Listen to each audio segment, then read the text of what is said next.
Joshua 5 verses 13 to 15, the fall of Jericho.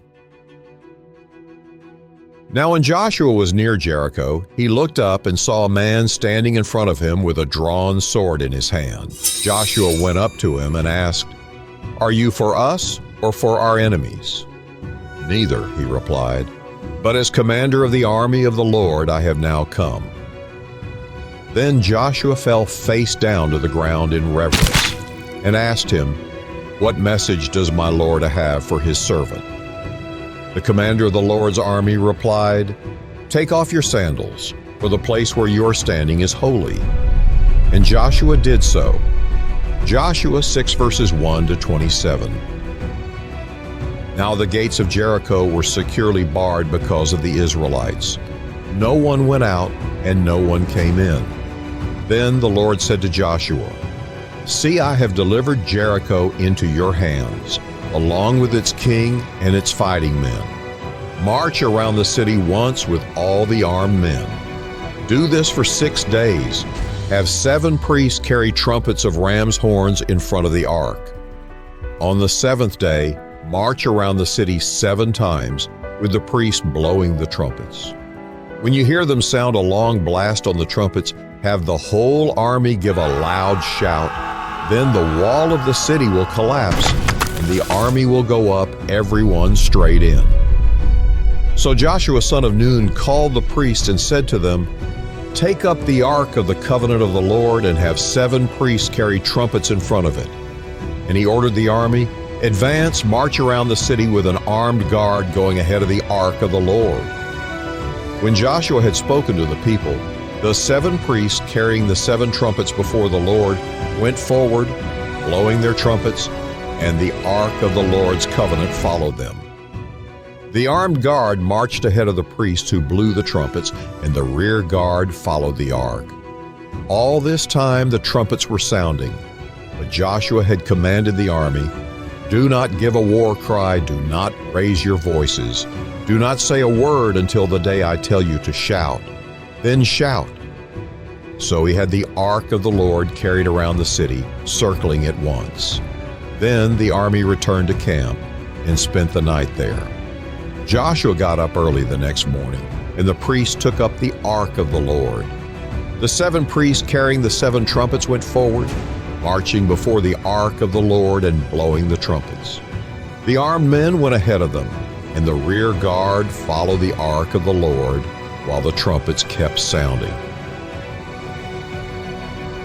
So on the 2nd day they marched around the city once and returned to the camp. They did this for 6 days. On the 7th day, they got up at daybreak and marched around the city 7 times in the same manner, except that on that day, they circled the city 7 times. The 7th time around, when the priest sounded the trumpet blast, Joshua commanded the army, "Shout, for the Lord has given you the city. The city and all that is in it are to be devoted to the Lord. Only Rahab the prostitute and all who are with her in her house shall be spared, because she hid the spies we sent. But keep away from the devoted things, so that you will not bring about your own destruction by taking any of them. Otherwise you will make the camp of Israel liable to destruction and bring trouble on it. All the silver and gold and the articles of bronze and iron are sacred to the Lord and must go into his treasury." When the trumpet sounded, the army shouted, and at the sound of the trumpet, when the men gave a loud shout, the wall collapsed. So everyone charged straight in, and they took the city. They devoted the city to the Lord and destroyed with the sword every living thing in it, men and women, young and old, cattle, sheep, and donkeys. Joshua said to the 2 men who had spied out the land, "Go into the prostitute's house and bring her out and all who belong to her, in accordance with your oath to her." So the young men who had done the spying went in and brought out Rahab, her father and mother, her brothers and sisters, and all who belonged to her. They brought out her entire family and put them in a place outside the camp of Israel. Then they burned the whole city and everything in it, But they put the silver and gold and the articles of bronze and iron into the treasury of the Lord's house.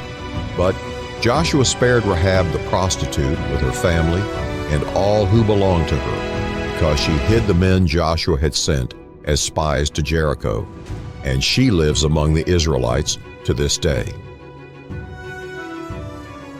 At that time, Joshua pronounced this solemn oath: "Cursed before the Lord is the one who undertakes to rebuild this city, Jericho.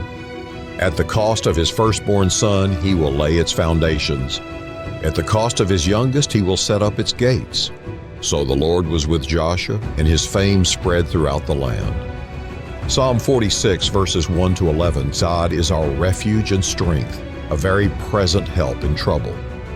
Therefore we will not fear though the earth gives way, though the mountains be moved into the heart of the sea, though its waters roar and foam, though the mountains tremble at its swelling. Selah, there is a river whose streams make glad the city of God, the holy habitation of the Most High. God is in the midst of her. She shall not be moved. God will help her when morning dawns. The nations rage, the kingdoms totter. He utters his voice, the earth melts. The Lord of hosts is with us. The God of Jacob is our fortress. Selah, come, behold the works of the Lord, how he has brought desolations on the earth. He makes wars cease to the end of the earth. He breaks the bow and shatters the spear. He burns the chariots with fire. Be still and know that I am God.